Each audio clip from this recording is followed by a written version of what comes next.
संदीप माहेश्वरी जी के एक वीडियो ने पूरे YouTube पे एक सबसे बड़ी कंट्रोवर्सी खड़ी कर दी है और उस कंट्रोवर्सी के सेंटर में है विवेक बिंद्रा जी। और इस कंट्रोवर्सी का कारण है एक स्कैम। संदीप जी की एक वीडियो में एक स्टूडेंट खड़ा होकर आरोप लगाता है कि मैंने एक बहुत बड़े यूट्यूबर से एक ऐसा कोर्स लिया है जिसको खरीदने के बाद मुझे उसमें कोई वैल्यू नहीं मिल रही, और जब मैंने कहा मुझे इसके पैसे रिफंड कर दो तो उन्होंने कहा इसको आगे जाके कई लोगों को बेचो। और उसने वीडियो में आगे ये भी बताया कि उस जैसे कई लाखों लोग इस काम में फंसे हुए हैं। उस वीडियो में ना विवेक बिंद्रा जी का नाम था ना उनकी कंपनी का नाम था, लेकिन बाद में विवेक बिंद्रा जी की टीम ने संदीप माहेश्वरी जी की टीम को एक लीगल नोटिस भेजा, तब जाके खुलासा हुआ कि ये उनके बारे में बात हो रही थी। विवेक बिंद्रा जी जो एक बहुत बड़े यूट्यूबर हैं जिनके 21 मिलियन सब्सक्राइबर हैं, लगभग 2 करोड़ से ज्यादा सब्सक्राइबर हैं, बिजनेस की दुनिया के एक समय पे बहुत बड़ा नाम हुआ करते थे, लोग उनके दीवाने थे। पर जब से वीडियो बाहर आया है और ये लीगल नोटिस भेजा गया है, संदीप माहेश्वरी जी के कमेंट बॉक्स में या जगह जगह वीडियो पे लोग बाग इस चैनल को अनसब्सक्राइब करने के लिए और बड़ा बिजनेस इनकी कंपनी को बायकॉट करने के लिए हैशटैग को ट्रेन करा रहे हैं। लेकिन वो स्कैम आखिर में है क्या?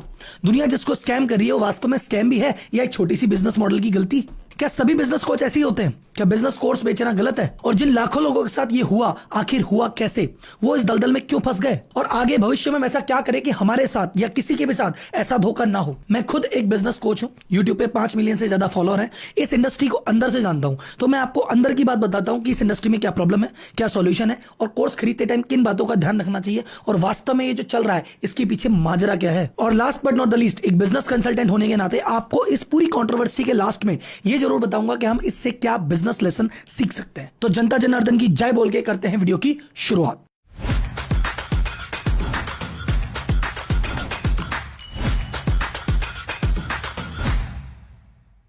वीडियो में हम इन टॉपिक पे बात करेंगे। पहला, विवेक बिंद्रा जी है कौन और इतने बड़े बिजनेसमैन या इतने बड़े नेटवर्क इन्होंने कैसे बनाया। सेकंड, हम बात करेंगे कि आईबीसी मॉडल जिसको लेके तहल्ला है ये है क्या। तीसरा, ये एक जानबूझ के किया गया एक स्कैम है या एक बिजनेस मॉडल की गलती, इस पर चर्चा करेंगे। इस पूरी कंट्रोवर्सी में विवेक बिंद्रा क्या बाउंस बैक कर पाएंगे, और सभी आईबीसी या जितने भी लोग कोर्स खरीदते हैं या खरीद चुके हैं उनको क्या करना चाहिए, और इस पूरी कंट्रोवर्सी में संदीप माहेश्वरी जी का स्टैंड कितना सही है। और लास्ट में 3 लेसन सीखेंगे जो इस पूरी कंट्रोवर्सी से हमको सीखने को मिलते हैं। विवेक बिंद्रा जी ने 2013 में यूट्यूब चैनल की शुरुआत की और शुरुआत में बिजनेस फाइनेंस रिलेटेड वीडियो बनाए, मार्केटिंग, फाइनेंस, सेल, ऐसी बहुत सारी चीजें ये बताया करते थे, कंपनी पे केस स्टडियां करते थे। इनके चैनल की 3 विशेषताएं थी। एक तो कंटेंट की क्वालिटी बहुत अच्छी थी, सेकंड ये फ्री में मिला करता था, और तीसरा एकदम आसान हिंदी भाषा में ये बातों को समझाते थे। इन तीनों चीजों की वजह से जनता का बहुत सारा इनको प्यार मिला और ये बहुत कम समय में इतने बड़े यूट्यूब के चैनल बन गए। अगर इनको कंपेयर किया जाए संदीप माहेश्वरी जी से, उनकी भी सेम स्ट्रेटेजी थी, उनका भी कंटेंट बहुत अच्छा था, आसान हिंदी भाषा में था और फ्री था। तो जो जलवा आज आप संदीप माहेश्वरी जी का देख रहे हैं, एक जमाने में विवेक बिंद्रा जी का भी सेम जलवा था। इनफैक्ट ये दोनों अपने अपने फील्ड के लेजेंड थे, और ये विवेक बिंद्रा जी संदीप जी के चैनल पे भी आए हुए हैं, तो अच्छी खासी दोस्ती थी। तो फिर आखिर हुआ क्या, अब देखते हैं। जब इनकी फैन फॉलोइंग बढ़ी तो फ्री में कंटेंट देते देते इन्होंने कहा चलो कोर्स बनाते हैं पेड वाला। पेड कोर्सेज बनाए, खुद ने बेचना चालू किया, इवेंट भी किए, वहां पे भी इन्होंने बिजनेसमैन को बहुत सारे बिजनेस की नॉलेज दी, लोगों ने सीखा, अप्रिशिएट किया, and everything was going great. पर उन्होंने सोचा मैं अकेला कितना बेच लूंगा, मुझे एक मेरा पूरा इंडिया लेवल पे नेटवर्क बनाना चाहिए, और जैसा हर आदमी चाहता है कि ग्रोथ करे, हर शहर में मेरा एक ऑफिस हो, उस ऑफिस में उसके नीचे टीम हो जो मेरा कोर्स बिजनेसमैन तक पहुंचा रही हो। अब इसको करने के 2 तरीके हैं, एक तो खुद के पैसों से खुद का नेटवर्क से कर लो, या एक फ्रेंचाइजी नेटवर्क में इसको बदल दो। उन्होंने सोचा फ्रेंचाइजी नेटवर्क में बदलते हैं, यहां तक कोई गलती नहीं है, everything plan is going great. इनका बिजनेस मॉडल सिंपल सा था, हर शहर में एक एक सीपी बना दो, चैनल पार्टनर, जो उस शहर को संभालेगा। उस चैनल पार्टनर के नीचे एक सेल्स टीम दी जाए जिसका उसका नाम था IBC, independent business consultant. IBC क्या थे? इन्होंने कहा कि भैया मेरे पास एक बहुत सारे कोर्सेज हैं जो बिजनेस की प्रॉब्लम को सॉल्व करते हैं, कुछ बंदे आए, पैसे दें और मेरे पास एज अ आईबीसी रजिस्टर्ड हो जाए, मैं उनको ट्रेनिंग दूंगा और इंडिपेंडेंट बिजनेस कंसल्टेंट बनाऊंगा, और फिर वो क्या करेंगे, जा जाके बिजनेसमैन से मिलेंगे और अपने बिजनेस कोर्स उनको प्रोवाइड कराएंगे, उनकी प्रॉब्लम सॉल्व करेंगे। एंड इस कॉन्सेप्ट में भी अभी तक कोई दिक्कत नहीं है। तो भाई साहब, बिजनेस का कोर्स था और बिजनेसमैन को बेचना था। अगर यही चीज बनती और यही चीज फॉलो होती तो आज इस वीडियो में अपन उनकी केस स्टडी डिस्कस कर रहे होते कि कैसे उन्होंने अभूतपूर्व बिजनेस खड़ा कर दिया। लेकिन एक चूक हो गई जिसकी वजह से इतनी बड़ी कंट्रोवर्सी खड़ी हुई है। वो चूक क्या थी? वो चूक थी wrong selection of IBC. Independent business consultant का मतलब क्या था? वो व्यक्ति ऐसा जो बिजनेस को समझता हो, फिर उसकी ट्रेनिंग ले और जाके बिजनेसमैन को कोर्स बेचे। तो ऐसे आईबीसी के सफल होने के लिए जरूरी था कि वो बंदा थोड़ा मेच्योर हो, उस बंदे को बिजनेस का थोड़ा सा एक्सपीरियंस हो, या उसके सर्किल में कुछ ऐसे लोग हों बिजनेसमैन जिनको वो जाके अपना प्रोडक्ट सप्लाई कर सके। तो अगर ऐसा आईबीसी मिलेगा तो प्रोडक्ट सेल करेगा और मजा आ जाएगा। लेकिन इनके यूट्यूब चैनल को तो लाखों लोग देखते थे, तो किसी गांव में किसान के बेटे ने भी देखा, किसी स्कूल के स्टूडेंट ने भी देखा, कॉलेज के स्टूडेंट ने भी देखा, उसको लगा अरे काम मैं करता हूं, मैं सीख के मैं भी आईबीसी बन जाता हूं और मैं बिजनेस कंसल्टिंग दूंगा और भाई साहब मैं पैसे कमाऊंगा। अब इस उम्मीद में ना तो उसका एक्सपीरियंस था, ना वो क्वालिफाइड था, ना उसकी वैसी एजुकेशन थी, लेकिन वो तो जाके सीधा आईबीसी बन गया। अब उस समय आईबीसी बनाते टाइम सोचना चाहिए था कि यार इसको आईबीसी बना भी लेंगे, ये बेचारा बेच ही नहीं पाएगा, ये क्या बिजनेस समझेगा, ये क्या बिजनेस बेचेगा, इसको मना कर देना चाहिए, क्राइटेरिया होना चाहिए। पर वहां क्राइटेरिया नहीं था। जिसने भी, चाहे स्कूल का स्टूडेंट हो, चाहे कॉलेज का, चाहे हाउसवाइफ हो, जो भी बनना चाहता था आईबीसी, सबको बना दिया गया। तो इसीलिए तो जो बंदे राइट कैंडिडेट थे उन्होंने कमाया, उन्होंने तारीफें भी की, जो राइट नहीं थे वो पछता रहे हैं कि सर हमें चीज नहीं मिली। यहां पे एक सफाई आती है कि सर जी देखो हमने चला के घर पे जाके देखो किसी को कोर्स थोड़ी बेचा, लोग खुद आए थे पैसे लेके, हमने बना लिया। देखो सर बहुत सारे लोग आते हैं जॉब पे के इंटरव्यू देने के लिए, आप हर जिसको जॉब पे नहीं रखते ना, आप पहले फिल्टर करते हो ये काम का है कि नहीं है। वो फिल्टरिंग आईबीसी में मिसिंग थी, इसलिए बहुत सारे लोग हो गए और कोई कुछ नहीं बेच पाया। अब ये एक मिस्टेक थी, लेकिन ये मिस्टेक से नुकसान बहुत थोड़ा सा हुआ था, बड़ा नुकसान हुआ एक दूसरी महा मिस्टेक से। ये जब आईबीसी, जिन्होंने, जो स्कूल के बच्चे थे, कॉलेज के बच्चे थे, इन्होंने पैसे लगा के कोर्स ले लिया, जब इनको ना तो बिजनेस समझ में आया ना या बिजनेस बेच पाए, तो इनको लगा हमारे साथ तो भैया नुकसान हो गया, हमारे तो पैसे चले गए, अब हम क्या करें। तो जो पैसे वाला आदमी था वो तो सह गया, कोई बात नहीं, गलती होगी, पर जो गरीब आदमी था, कोई व्यक्ति बाइक बेच के पैसे लाया था, कोई बंदा ज्वेलरी बेच के पैसे लाया था, कोई बंदे ने अपनी कई सालों की सेविंग तोड़ी थी, कोई बंदा ब्याज पे पैसे लेके आया था। अब उसको लगा सर मेरा क्या होगा, मुझे तो ब्याज कैसे चुकाऊंगा मैं, तो उसने कहा सर रिफंड कर दो। तो रिफंड की जगह जवाब ये मिला कि भाई सुनो, रिफंड नहीं मिलेगा, हाँ तुम अपने पैसे की रिकवरी कर सकते हो। तुम क्या करो, तुम इस कोर्स को आगे 4-5 लोगों को और भेज दो, इतना कमीशन आएगा, तुम्हारे पैसे वसूल हो जाएंगे। तो कुल मिला के यहाँ पे अगर आप गौर से देखेंगे तो चीज भटक गई। महा मिस्टेक कहाँ थी, यहां से पॉइंट भटक गया। आपको जो प्रोडक्ट बेचना था बिजनेसमैन को, वो बिजनेसमैन को बेचने की जगह एक सेल्समैन दूसरे सेल्समैन को बेचने लग गया। तो 1000 आदमी अगर शुरुआत में परेशान थे तो उन्होंने अपने पैसे निकालने के चक्कर में 5000 आदमियों को बेच दिया कि मैं तो फ्री हूं।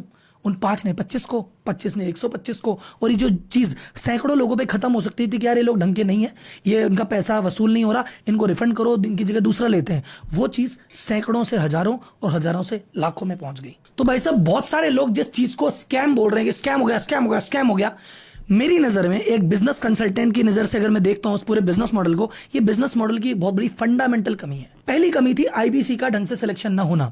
अगर आईबीसी का स्ट्रिक्ट क्राइटेरिया होता कि हम तो भैया इस डिग्री वाले व्यक्ति को लेंगे, इतने एक्सपीरियंस वाले व्यक्ति को लेंगे, इस नॉलेज वाले व्यक्ति को लेंगे और इस क्राइटेरिया आने पे ही बंदा सिलेक्ट होगा, तो जाके बात बनती और ये मॉडल सक्सेसफुल होता। हर जिसको आईबीसी को लेके बाजार खराब हो गया। सेकंड जो गलती थी कि जिस बंदे की परफॉर्मेंस नहीं आ रही उसको 1 महीना, 3 महीना, 6 महीने का पीरियड देके उसके पैसे वापस रिफंड कर देने चाहिए थे या उसको सिस्टम से हटा देना चाहिए था। लेकिन क्या किया, ना उसके पैसे रिफंड किए, ना सिस्टम से हटाया, बल्कि उसको कहा तेरे जैसे 5 और ला, 5 25 में बदले, 25 125 में, और ये इतना बड़ा रायता फैल गया। इस पूरे केस को स्कैम या फ्रॉड बोलने की जल्दीबाजी मत करो।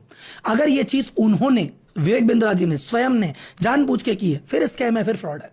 लेकिन अगर पता चलता है कि उन्होंने नहीं करके उनकी टीम के कुछ लोगों ने, कुछ सीपी ने, कुछ आईबीसी ने की है, या एक पॉलिसी एरर है जिसको समय रहते पकड़ नहीं पाए, तो फिर ये ऑनेस्ट मिस्टेक हो सकती है। अब ये भविष्य में इस बात पर टिके रहते हैं कि जो हुआ सही हुआ, या इसको भविष्य में बदल लेते हैं, ये भविष्य ही बताएगा। और यहीं पे मैं एक मैसेज देना चाहूंगा विवेक बिंद्रा जी को। वैसे तो छोटे मुंह बड़े बात हो रही है, लेकिन मैं एज अ बिजनेस कंसल्टेंट जो मुझे दिख रहा है, मैं आपके सामने एक बात कहना चाहता हूं। इस समय बाजार में 2 परसेप्शन चल रहे हैं। एक धड़ा है जो समझता है कि आपने स्कैम किया है, फ्रॉड किया है, सब कुछ जानबूझ के किया है, आपको पता है इसके पीछे आप ही थे।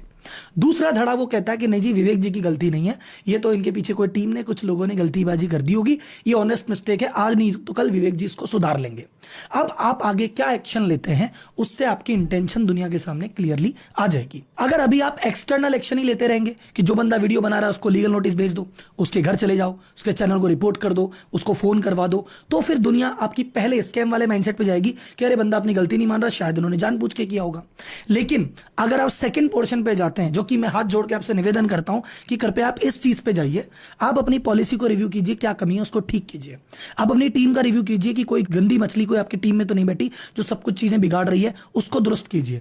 तीसरा, तीसरा, जिन लोगों के पैसे आप में फंसे हुए हैं उनके साथ लग के ट्रेनिंग करके हैंड होल्ड करके उनके पैसे निकालने का प्रयास कीजिए। और चौथा, अगर आपको लगता है काफी प्रयास के बाद भी उनका पैसा नहीं निकल रहा है, चाहे जेब से पैसा खर्च करना पड़े सर, आपकी जेब से उन लोगों का पैसा उन तक पहुंचाइए। ये आपका कर्तव्य बनता है, ये मेरी आपसे हाथ जोड़ के रिक्वेस्ट भी है।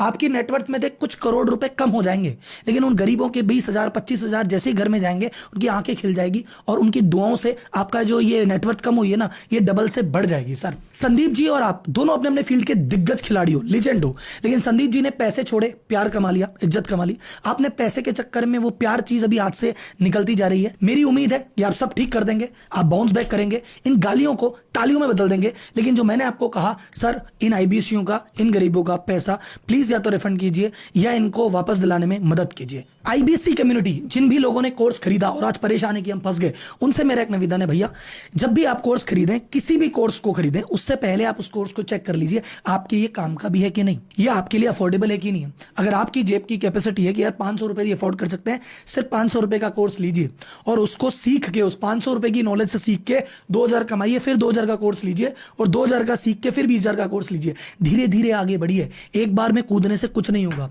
जहां भी आपको लगेगा कि मैं जल्दी से अमीर बन जाऊं, क्विक रिच स्कीम हमेशा क्विक पुअर स्कीम होती है। जल्दी से अमीर बनाने का हर वादा आपको जल्दी से गरीब बनाएगा, जल्दी से कर्जदार बनाएगा। कोई भी चीज खरीदने से पहले, चाहे प्रोडक्ट खरीदो चाहे सर्विस, बंदे से पूछ लेना भैया अगर नहीं समझ में आई, कुछ समय में रिफंड करना चाहूं तो रिफंड हो सकता है क्या। जिस बंदे को अपने प्रोडक्ट पे, सर्विस पे भरोसा है, वो रिफंड का ऑप्शन आपको जरूर देगा। और जाते जाते एक मैसेज संदीप माहेश्वरी जी के लिए, सर आप जैसे हो वैसे ही रहना। सर आप ना तो बिजनेस कोच हो, ना बिंद्रा जी आपके कंपटीशन थे, ना उस मैटर में घुसने के आपको कोई पर्सनल फायदा होने वाला था, लेकिन आम जनता के लिए, आपके स्टूडेंट के लिए, आपके सब्सक्राइबर के लिए आप ऐसे व्यक्ति से लड़ गए जिसके पास पैसा भी बहुत है, जिसका नाम भी बहुत है, जिसके लीगल नोटिस भेजने का भी डर है, लेकिन आपने डरे नहीं, हिम्मत दिखाई और आपकी इस हिम्मत से बाकी सभी सब्सक्राइबर को हिम्मत मिलती है। इस वीडियो बनाने में मुझे भी रिस्क है, लीगल नोटिस आने का रिस्क है, भाई साहब मेरे घर पे 4 लोग आ जाएंगे इस बात का भी रिस्क है, मेरे पास फोन आएगा इसका भी रिस्क है, चैनल रिपोर्ट हो जाएगा इस बात का भी रिस्क है, बहुत सारा रिस्क है। लेकिन सर आपसे बड़ा इश्क है, इस इश्क के चक्कर में वीडियो बना दिया है, बाकी रब रखा। बस पूरी कंट्रोवर्सी से कुछ लेसन सीखने को जो मिलते हैं, आप अपने टैलेंट से दुनिया को वैल्यू देते रहो, दुनिया का भला करते रहो, दुनिया आपको सर आंखों पे बिठाएगी। जैसे संदीप माहेश्वरी जी को बिठा रखा है, विवेक बिंद्रा जी को भी एक टाइम पे बिठाया था, लेकिन अगर आपने जरा सी गलती से भी गलती करी या लापरवाही करी या उस विश्वास का फायदा उठाया, फिर जनता आपको नहीं छोड़ेगी। कर्मों का हिसाब इसी जीवन में देना है। एंड दूसरी इंपॉर्टेंट चीज, बिजनेस स्ट्रेटजी बहुत क्रूशियल होती है।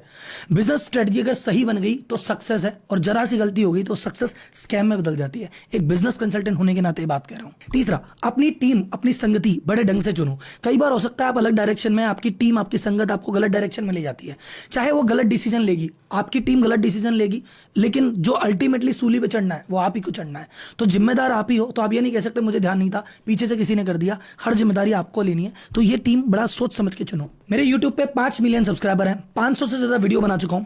मैंने शार्क टैंक की सच्चाई भी बताई, मामा अर्थ की भी और अडानी जी की भी, लेकिन ये वीडियो ऐसी है जिसको लेके मुझे सुबह से लेके अब तक कई लोगों ने कहा है कि आपको वीडियो बनानी चाहिए और बहुत सारे लोगों ने कहा है कि वीडियो नहीं बनानी चाहिए। तो शायद ये मेरे करियर की सबसे रिस्की वीडियो मैं बना रहा हूं।